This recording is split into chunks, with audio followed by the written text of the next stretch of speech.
Hey guys, welcome to the Flow and Grow column. This is Allie. I am your yoga teacher, yoga friend. I'm also a yoga student.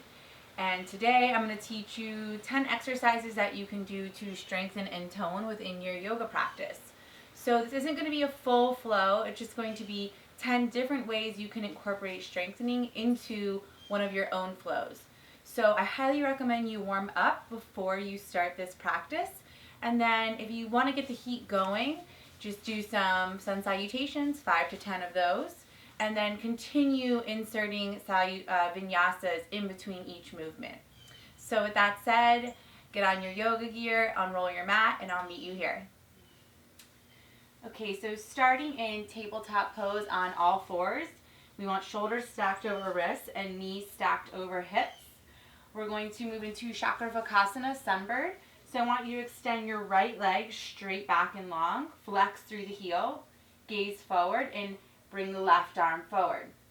You want to hug the belly into the midline and send energy from fingertips to hip, fingertips to heels. Take a big inhale breath and exhale, slowly round in as you tap elbow to knee. Inhale, reach long again, find length, extend, and exhale, tap elbow to knee. We'll do 2 more. Inhale, reach forward and open. Exhale, round, empty of all air.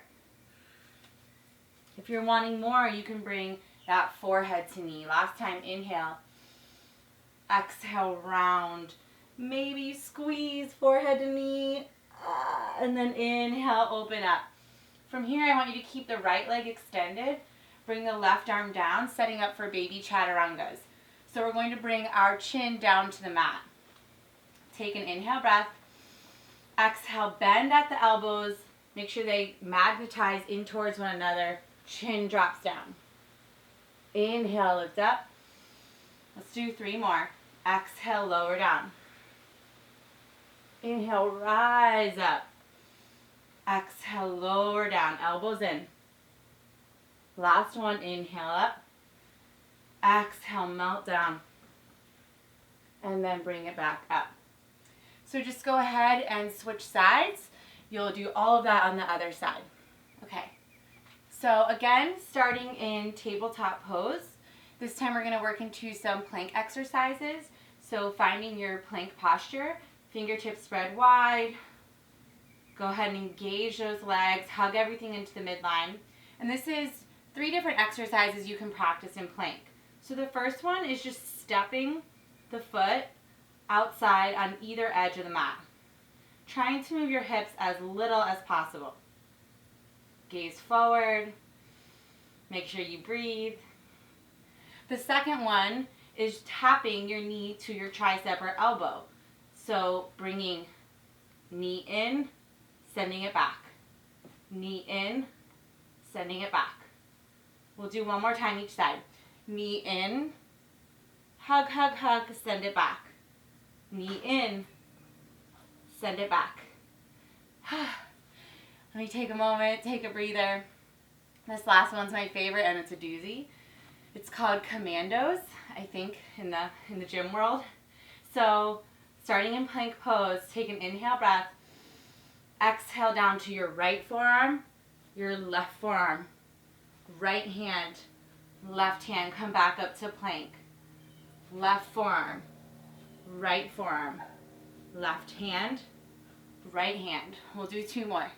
Right forearm, left forearm, right hand, left hand. Last one. Left forearm, right forearm, left hand, right hand. You're going to start to feel those immediately.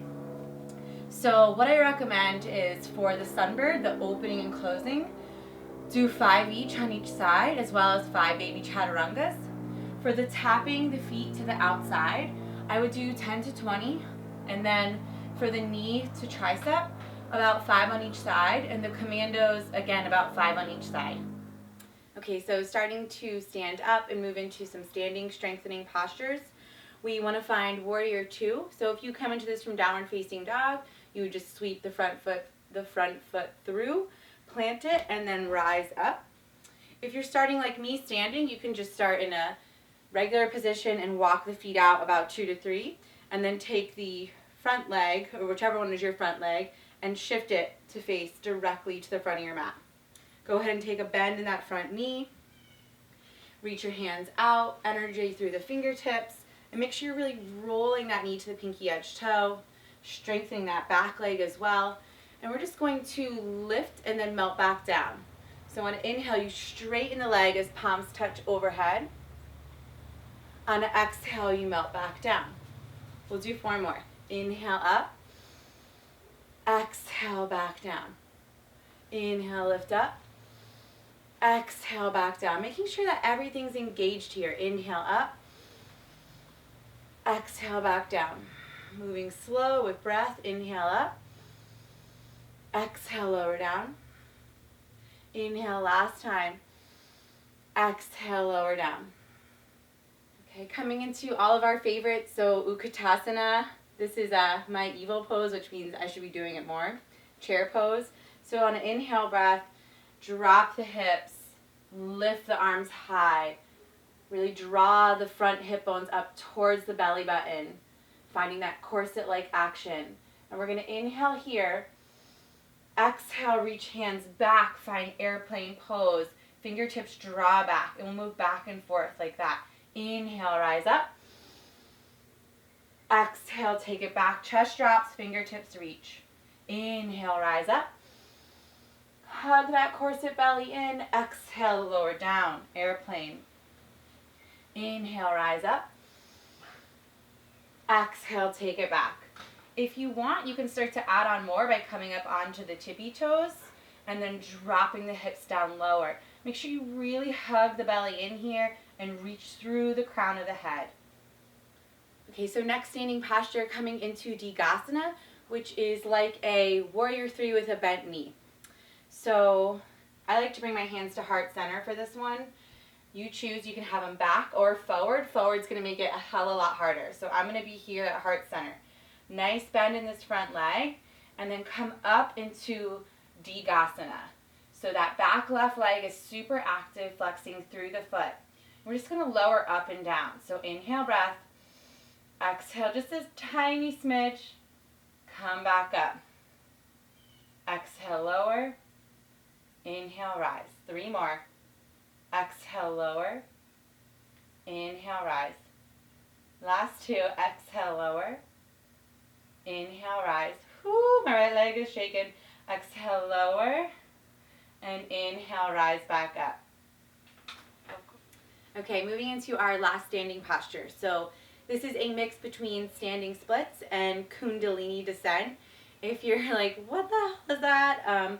Kundalini descent is kind of like a Flamingo stance. So you take it with the fingers down, and you bend this front leg, and then you hug the knee behind the other knee, and then draw the heel up towards the glute. Okay, so Kundalini / Flamingo. So we'll move back and forth between standing split, Kundalini. So here we go. Making sure you start on one side and then switching to the other. So hands plant in front of you. Make sure this leg, you want to be really warm for this, okay? So I'm not too warm, so I'm going to make sure I have a big bend in my standing leg. Go ahead and let the right leg go high and the chest and head drop. Take a couple breaths here.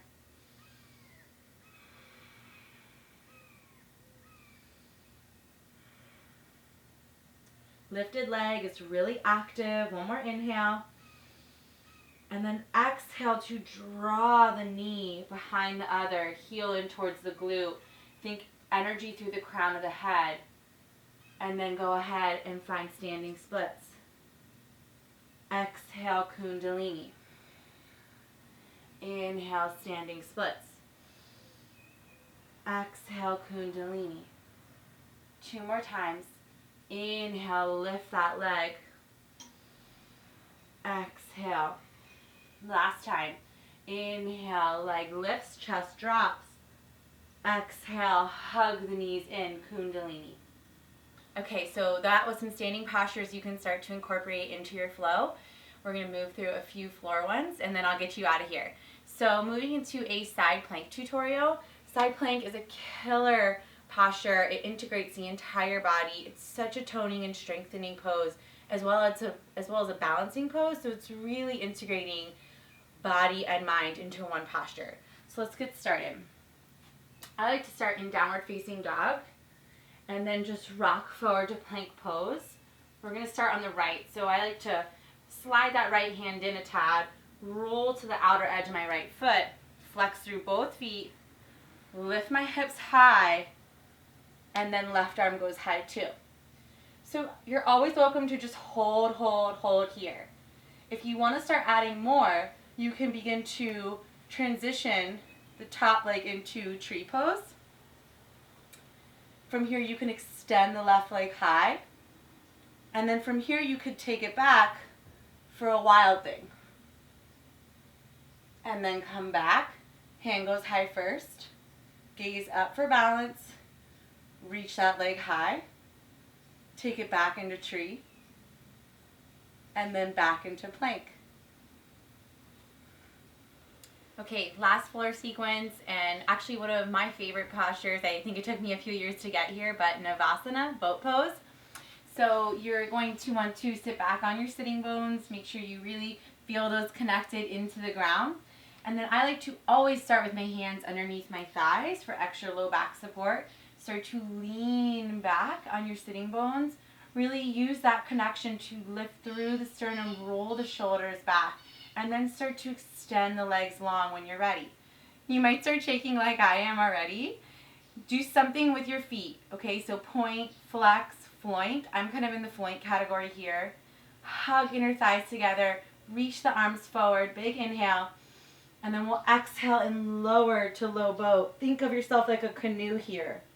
Inhale, lift, high boat. Exhale, lower. Inhale, lift, high. Exhale, lower. Two more. Inhale, lift, high. Feel free to bend the knees. Exhale, lower. Inhale, lift. One more. Exhale, lower. And then inhale, lift back up and high. Find that nice tall spine. Hold for a few more breaths. Last inhale.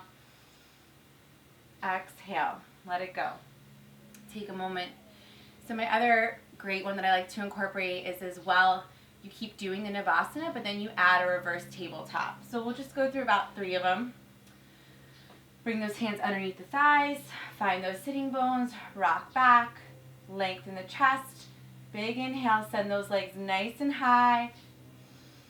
Exhale, plant the feet, plant the hands 6 inches behind you, and inhale, lift the hips, roll shoulders. Exhale, drop back, and inhale into Navasana. Exhale, plant hands and feet, inhale, lift up. Exhale, lower down. Last one. Inhale, lift. Exhale, lower. And inhale, lift. Bring that back down. So Navasana has a lot of different variations that you can take advantage of, be creative with. Just know that your yoga practice is yours and you have the power to really manipulate it and create and be inspired and really just feel what your body needs every day. So some days you need a totally restorative pose, and that's what you should do. Practice. And then other days you really just want to feel it. You want to sweat, you want to feel that heart pumping, and that's when you're going to start to incorporate sequences like I've shown you today. So thanks for tuning in. Enjoy your yoga practice, and I'll see you soon on the mat.